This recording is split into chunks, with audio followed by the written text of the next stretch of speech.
Vault of Dragons.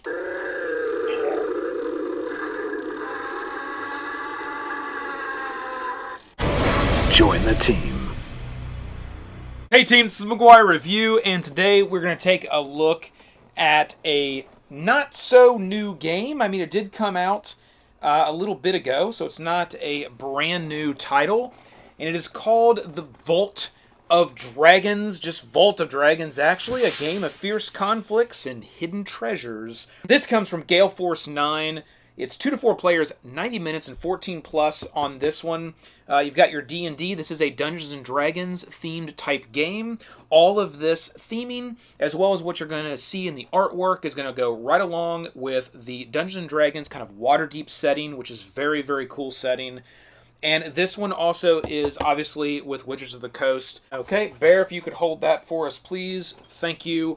Now, what we're going to do here is very quickly just an overview of what we've got on the table. And I will call out right from the beginning that all these little miniatures that you see are not included in the game. This is just something that I've kind of added to sort of spice up the theme and the flavor as I play. As, you know, here, the Beholder, this is sort of the leader of this particular faction. We got Jarlaxle here, which is the leader, the drow leader of this particular faction.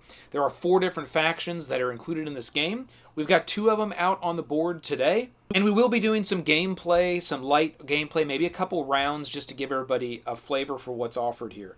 Now, you do have the rule books as well as this really cool Welcome to Waterdeep, a Visitor's Guide, which I thought was a really cool little extra bit to add in there, which has got the different locations that are included in the game. You'll see those right here, and each one of these tiles are double-sided. These are just the sides that it recommends you start on for starting the game out. And those there will have a little dragon.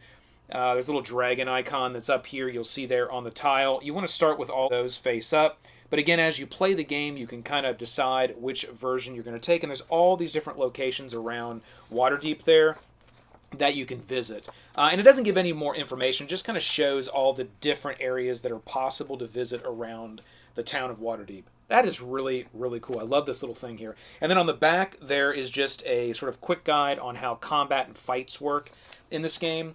And then here, the rulebook is going to have everything else. On the back of the rulebook, you're going to get a game round summary. So we'll use that when we get to our gameplay. Maybe you got some credits. So this just top part up here is sort of the quick reference guide of how a game round works. The one thing that I will call out with this title, I absolutely love this game. I love the theme. I think if you're an RPGer, if you're into the D&D settings, you read the books, you do play Dungeons & Dragons, you're going to like this game. It is very thematic from my perspective, and I've had a lot of fun with it. Bear loves it. It's ridiculous. Smokey, Vault of Dragons, really. So the one thing that I will say about this title, though, is this rulebook, needs some work. And it's not that the rules aren't all there.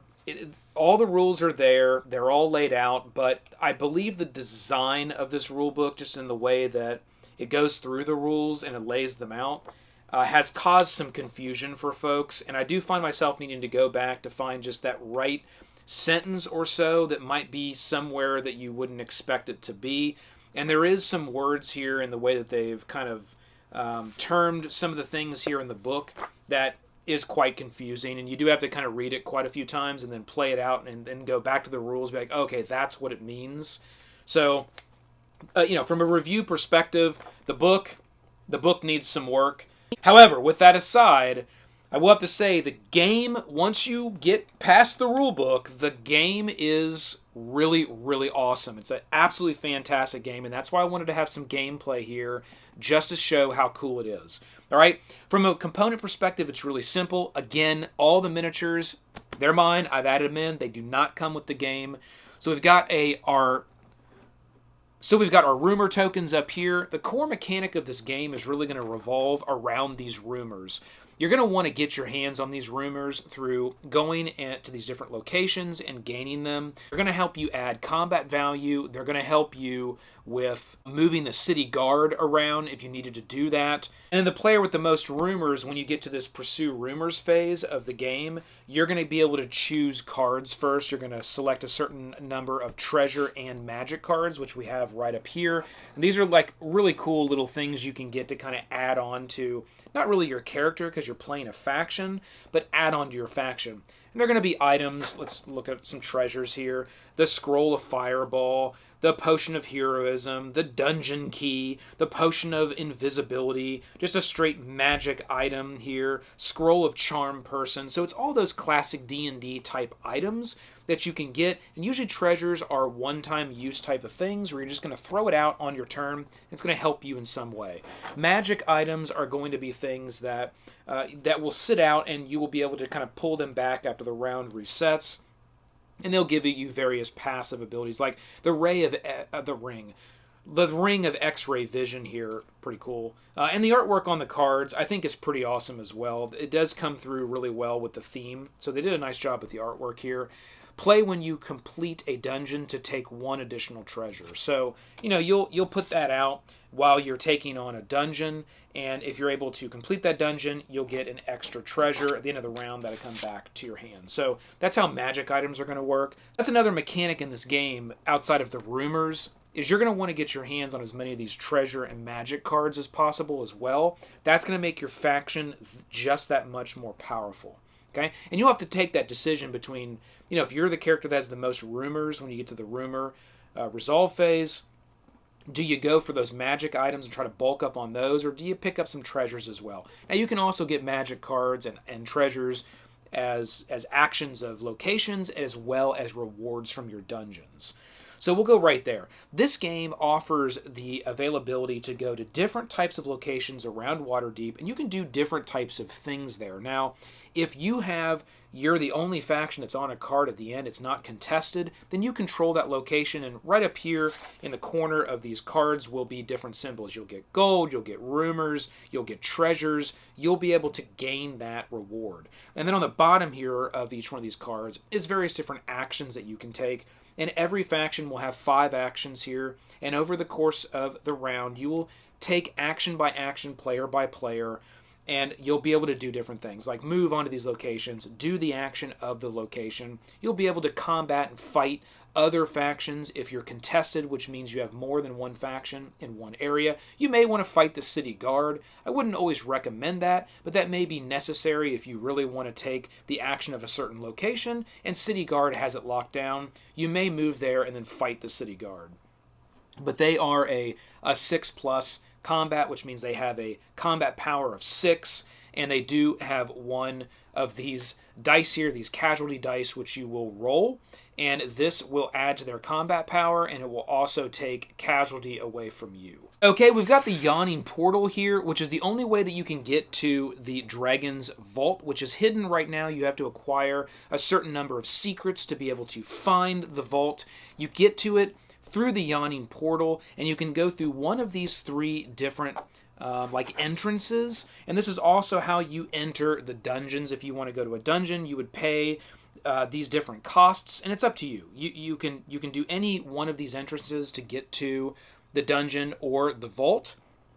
However, you do have to do one of them per turn. And once you do have 3 secrets, and these are the secrets, these little secrets will sit on the dungeons. And when you go into a dungeon, you kind of flip this over, and then on the back side of these, there'll be like these little squares. Those are kind of representing like little rooms inside of the dungeon. It's a pretty cool little concept. It's like a little tiny room in the dungeon. And every dungeon has 3 rooms. You'll move through those rooms. You'll have to roll dice and defeat up to a certain number of combat value, and then you will take your casualties, how many people die, and then you will get, if you still have someone left in that dungeon, you need at least 1 follower that has gone in. You'll get then the treasure for that dungeon, and you'll also get this token right here, which is called a secret. If you acquire 3 of these, then you will be able to reveal then you will be able to reveal the Vault of Dragons here. And this now will be revealed, and anybody with 3 secrets can automatically go to it without paying the entrance costs of our Yawning Portal here. If you do not have 3 secrets, you can still get to it once it's revealed, but you do have to pay the cost of kind of going in and entering that dungeon. So there is a benefit in getting the 3 secrets to be able to get in. However, it's good and it's bad, because the more of these secrets you have, each one of them you have gives you +1 to your attack value. So let's say, and we'll explain that once we get to attack value, let's say that we've rolled our dice and we've determined our attack value is a base of 10. And I have, let's say, 4 secrets over here with the Jarlaxle faction here. Well, that would be 1, 2, 3, 4 to that, so now I've got a 14 instead of 10. However, each one of these secrets that I have also force me to roll one of these casualty dice when I'm in a dungeon. So it's a nice balance of this mechanic, and I like how they did that, because what it basically means is, yes, you are more powerful because you have discovered more secrets and you've moved further through the dungeon. However, you also are going to be going through harder levels of the dungeon because you have more secrets. Thus you're going to be probably losing more folks when you go in and you go down through that dungeon. So these secrets are good and they're also bad. They're kind of working for you and against you at the exact same time. And I kind of like how they've balanced that mechanic by use of these secrets. It's pretty cool. All right, you can only go through, there's only so many dungeons. These are double-sided just like these are as well. After you move through all the dungeons and then you're back on your initial kind of first level of the dungeon, there's this extra little token where you can kind of spin through them again, but now the third room gets this added onto it, which just makes the third room a little bit harder, and it also gives you an extra treasure token, or extra treasure card that you can gain if you're able to defeat that dungeon. And that's how that works. Okay, that's essentially all the mechanics of the game. Our little pieces here are gold. These pieces that look like this are worth 1. These pieces that look like this are worth 2. All right, so let's get started here. I do have my awesome little Yawning Portal bartender guy there. I thought that was a pretty awesome sculpt to use here to put right there. And that goes right with, well, it kind of goes with our artwork there, but there is the actual bar. It's pretty awesome back there. And we're ready to play. All right, so I'm going to flip this over. I'm going to flip this over. We'll have these as references as we're playing. I do have the game already set up. In a 2-player game, you're going to put 4 of those city watch out there on the board, and those are just randomly put out person by person. Starting with the person that has the initiative token, you will simply roll a die at the beginning of the game. Whoever has the highest die roll will start the game with the initiative token, and then at the end of each one of the rounds, whoever controls the most locations, again, they're the only faction that's there, either through the course of brawling over that round or nobody else just went there, that player will gain the initiative token. And if there's some ties, there's some various ways in the rules to ensure that there is a single kind of winner of that round that would get the initiative token. Okay? And that player would essentially go first. So, start out the gameplay. This player here has got the initiative token, and you don't start with anybody kind of hired or in, but you do have 10 gold. So, let's see here. Every faction does have some abilities. So, here, if you have the initiative at the start of a round, I do. Take 1 rumor. Perfect. So I will immediately take a rumor token. Rumor tokens do have new and old. All that is it's a kind of mechanic to get rid of them. So you'll start with new. At the end of a round, you'll flip it over. It'll be old. By the next round, it'll be discarded. So as you learn rumors, they can kind of age, and then all of a sudden they're not really worth anything anymore. And that's why they have a new and an old side. So we'll put that right there on the new side. There's also an action that's specific for every faction. Here, I can cash in a rumor and get 3 gold. So I could go ahead and take this rumor and cash it in and get 3 gold, but I don't really want to do that. I really want to start bulking up on these rumors, and I already have 10 gold to kind of start here. So I'm not really in need of gold right now in the game. So I'm going to go ahead and I think hire some people, and as you hire, you automatically move them out on the board, but they all have to go they have to all kind of start at the same spot. They don't have to all move together. So if I was to hire some followers, I could put them right out on the spot. They all have to all come out together. However, when I want to move followers, they do have to move together. So let's say I had 3 out here. I don't have to move all 3, but whichever ones I decide to move, they have to kind of move together to a spot. And this game doesn't work where, well, if I'm here, I've got to go to this adjacent spot or this adjacent spot or that adjacent spot. You can grab your followers and you can say, well, I'm moving from the caravan court over to Thort's findings, right? I'm kind of just making my way from one spot to another spot. But I can't say, well, I'm going to move this warrior guy here over to the docks. I'm going to move my rogue over here to Thort's findings. You can't do that. You kind of have to move them in groups together, but you can go anywhere that you want on the map, which is cool. And I like that. It gives the player a lot more freedom. You're not just stuck in one spot, and if you need to get all the way down here, you don't have to keep making your way down there through the city. You can just say, hey, I'm going from here to here. And that's pretty cool. I like that. All right, and again, if any of the spots are ever contested, city guard's there, anybody else is there, you can't use the action of the card, and you get no reward because you don't have that spot locked down. So if you really want something from a certain area and someone's there, that's probably going to be when you're going to go into combat and you're going to brawl to be able to win power there. Okay, so we're just going to go ahead, we're going to take an action, take one of our actions, and we're going to hire. So we will use an action to hire. And I'm going to go ahead and just take that and flip that over. We're hiring, and I'm going to hire. The warriors are 1, the rogues are 2, and the wizards are 3. Wizards allow you to re-roll dice, though, so they're very special. If you have 2 wizards in any one spot, you're allowed to re-roll one of your dice, but you have to have 2 of them in one spot. I'm going to go ahead and get. And rogues are special. Whenever they roll their die, they add a casualty die to it. Warriors are they are what they are. So I'm going to get, let's see, 1, 2, 3, 4. I'm going to spend 4 gold, and I'm going to get 2 warriors and a rogue out, and I'm going to go to this caravan court right here. And you can kind of move in place as you hire. It's going to cost me 4 gold. So 1, 2, 3, 4. All right, that's spent. Goes back to the bank. My turn is now over. It now would pass to the next player, and they would take an action. So it is action by action by action. I couldn't say I'm going to hire, I'm going to move to caravan court, and then I'm going to use another action to go ahead and lock down the ability for that area, because once you use it, you put your used action token over that, and it's done. If someone else wants to move there, they're only fighting for maybe getting the reward of controlling that location. They cannot use the action. The action is used. It's done. Okay? All right, so what are we going to do here, Jarlaxle? What are we going to do? So over here, when you have the initiative, you may re-roll 1 d10 in fight. So I don't have the initiative. Action, hire 1 rogue at no cost. Interesting. I might do that my next round. So I'm going to go ahead and hire as well.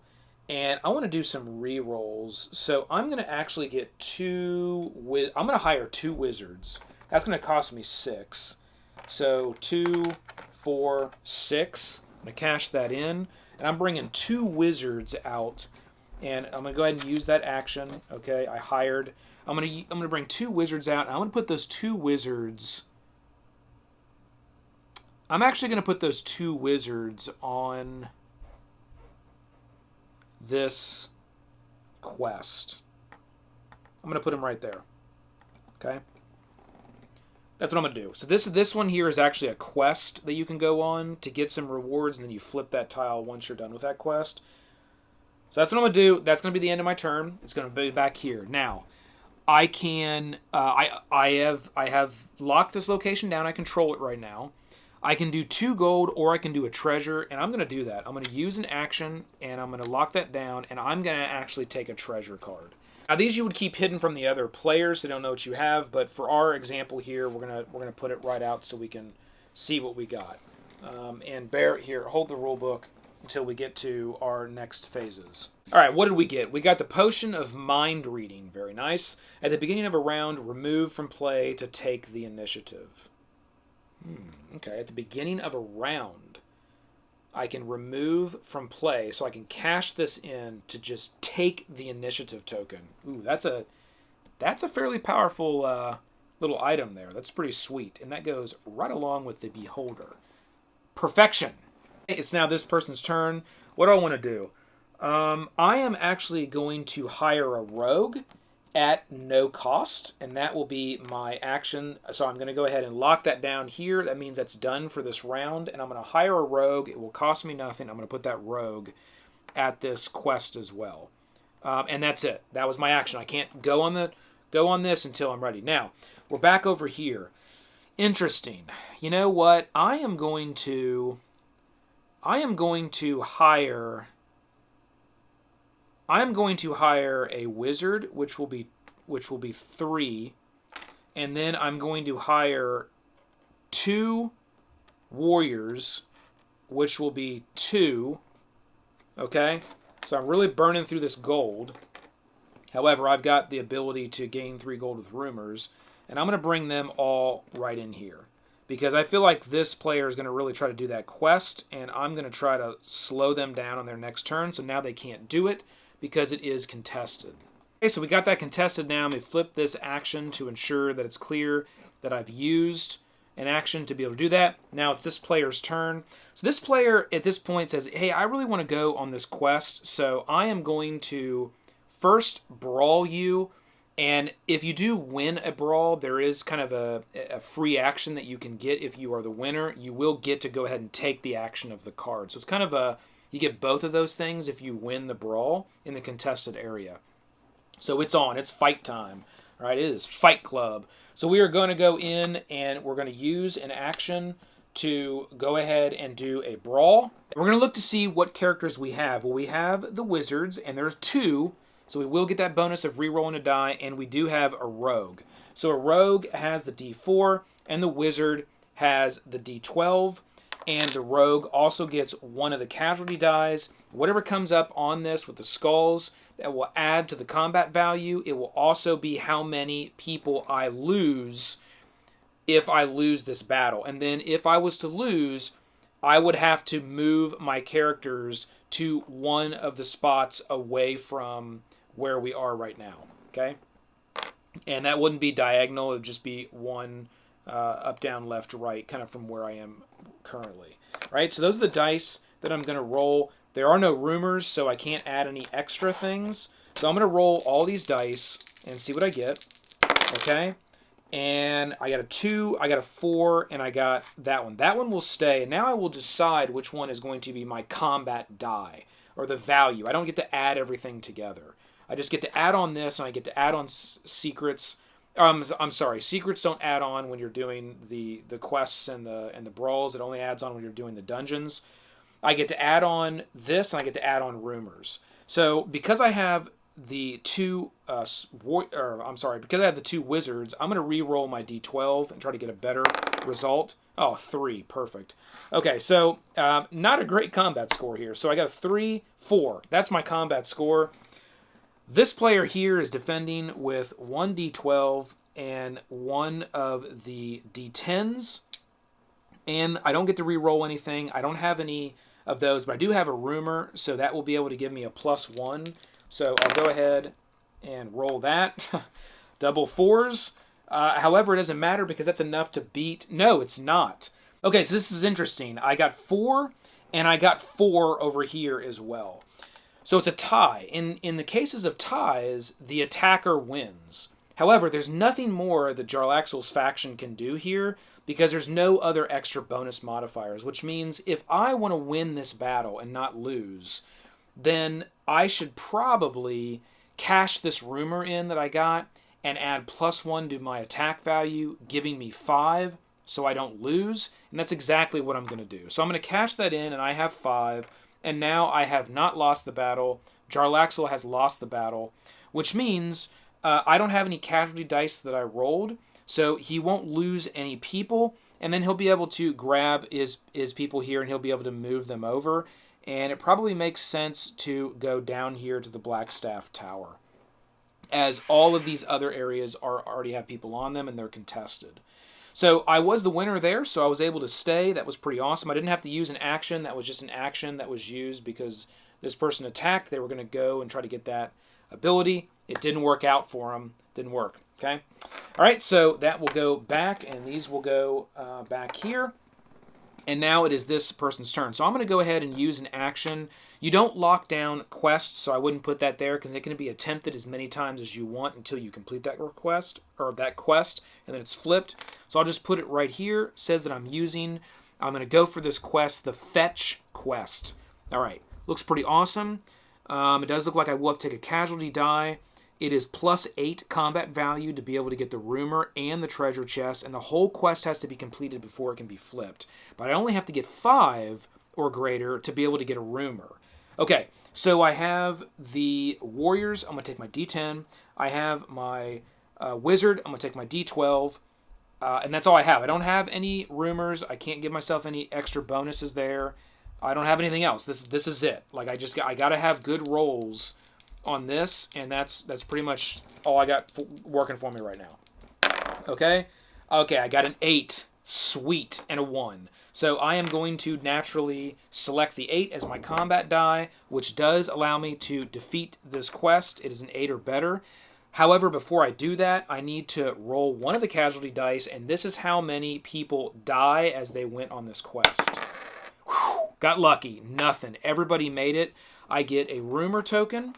I also get another treasure token, or a treasure card, and this one is a rumor. Discard to take 1 rumor. So on my next turn, I can discard to take another rumor if I want to. So I'll keep that. And then I will going to go ahead and flip this quest to another quest, which is called the Kill quest, and it is something different. And then when this one is done, it flips back to be able to do the Fetch quest again. Okay, this one is definitely going to be much harder, but you do get quite a bit of gold. You also get a magic item, but it's a 10 difficulty, and you will have to roll 2 different casualty dice. So a little bit trickier, okay? But not too bad because I'm bulking up on some stuff here.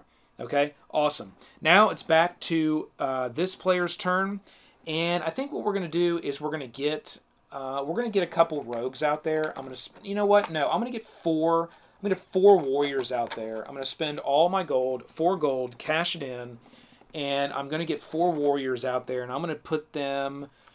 I'm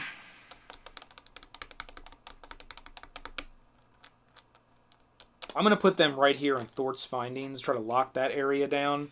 Okay, and that's it. We'll go ahead and use that action. And then we're back over here. We got one more action for this player. So this player is going to... I think what we're going to do here is we're going to go ahead and hire one final warrior, and we're going to put that warrior right up here. Because if I can lock that down, I can get another treasure. And this person has no gold. So I know they can't get any more people out there. Now they can move, but they can't get anybody else out there. And I don't know they're going to want to move because they get 3 gold here and they get a treasure chest there. They're probably positioned pretty well. And there aren't going to be any more actions to actually contest and brawl. So there really is no other reason for this person to try to move out and contest any of these locations. So that's what I'm going to do using my final action. And now I don't have any other actions left. This player does have one final action. They can't get anybody out on the board. They don't have any... they've used up their faction stuff. They could move. So is there anything that would benefit me better than where I'm at? And I don't... you know what? I'm going to take 2 of these warriors, and I'm going to move right over here to the Snookery. Kind of got this area of the city sort of locked down, and that is my final action. So now all the actions have been used, and I will... Here, Bear, thank you. I will say that there are quite a different things you can do on your turn when it comes to actions. We did quite a few of them other than take 1 gold. There is an action you can do when it's your turn where you can just say, you know what, I'm going to use an action, and I'm just going to take 1 gold. And that's all you do, okay? So you can take 1 gold, you can hire followers, you can move followers, you can fight at a contested location, you can use a location's action. Those are all the things that you would do when it's on your turn. We're now going to take income from locations. So basically, we're going to go around and take income based on areas that we have locked down. So the first thing that we're going to do is we're going to see that we own control of this, therefore we do get this reward of another treasure card. Sweet. Awesome. It's another rumor. Okay, very good. We do have location control of this. we're going to gain another rumor. Perfect. We do have location of this, but we already did that. That's a quest. All right, now to our other faction. They're going to get a treasure card. They're going to get 3 gold, and they're going to get a rumor token. So we're going to take this rumor token. Always starts on new. They're going to get a treasure card. Ooh, a dungeon key. We'll look at that here in a second. And they're going to get 3 gold, which is going to be very beneficial for this next round because this player does not have any gold. Okay, let's look at this dungeon key. Discard to attempt a dungeon from any location without using an action or paying an entrance cost. Oh, that's going to be powerful. That's sweet. No location cost. I can go straight into the dungeon from any location. So it means that I don't have to necessarily go through the yawning portal because you would have to use an action to move your faction members, your followers, to the portal, and then upon the next turn, take an action to pay the costs and go in. That's if you don't already have 3 secrets and it's a free entry. There's no cover charge.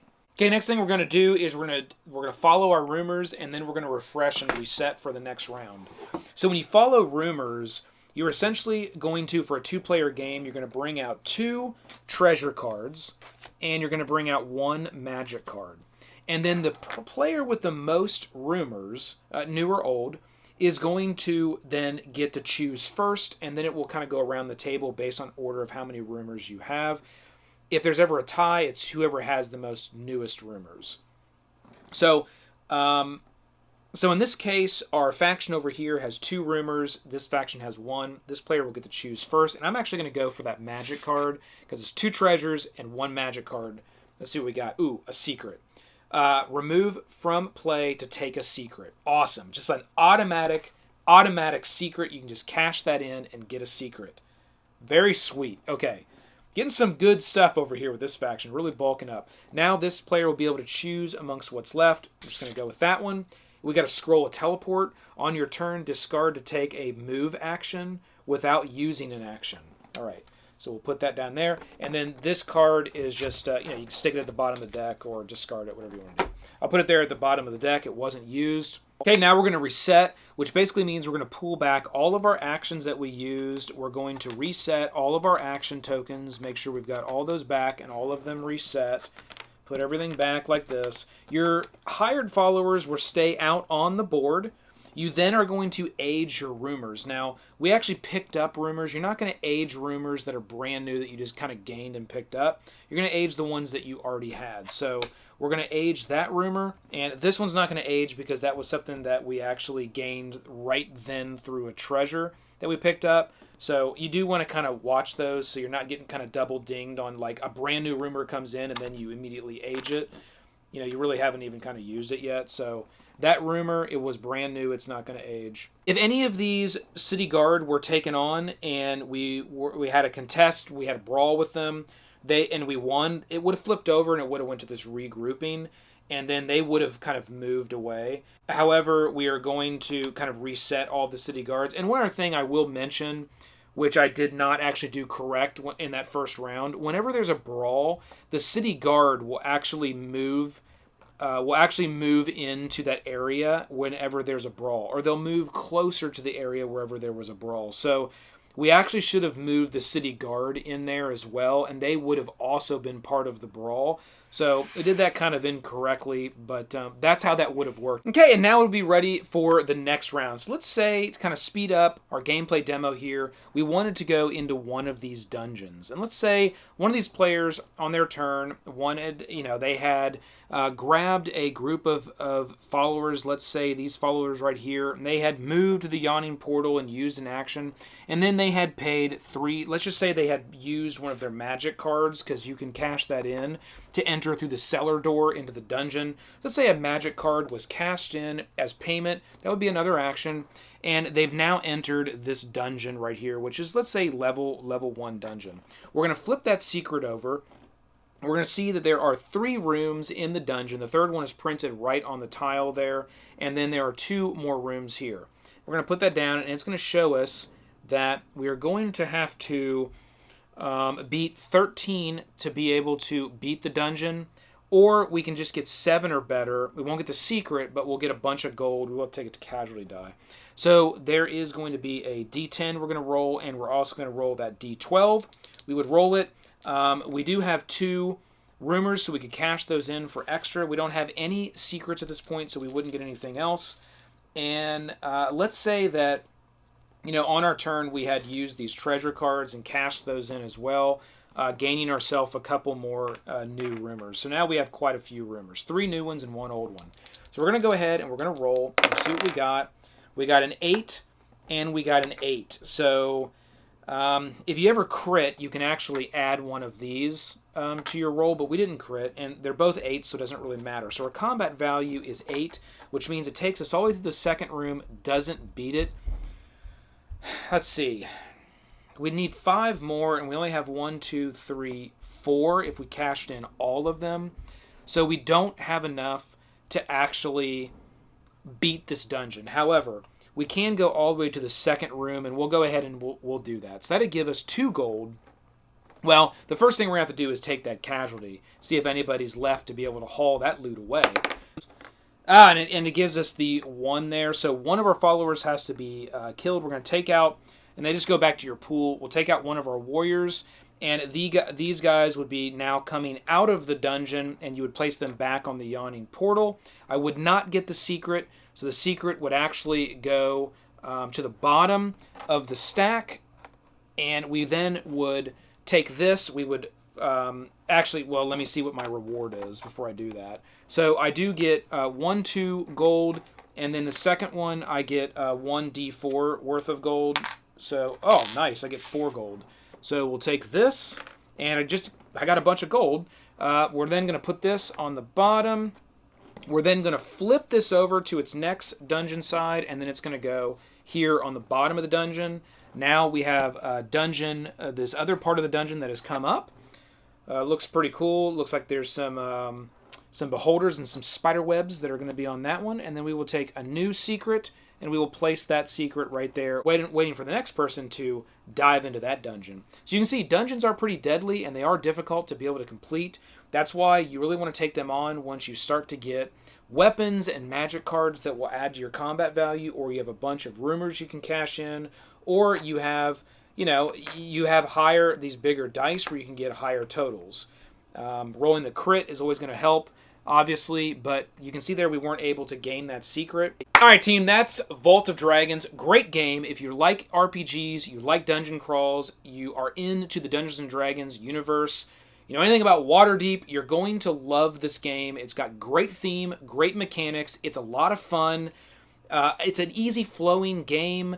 I don't find that it gets overly complex as you play it. It's actually a pretty simple, straightforward game. Okay, so highly recommend this game. It definitely scratches the RPG dungeon crawl itch. Really, really good. Well done, GaleForce 9. So hit that like, click the subscribe below to join the team. Keep rolling them crits. This has been the McGuire Review, and we'll see you next time, Bear. Let's roll.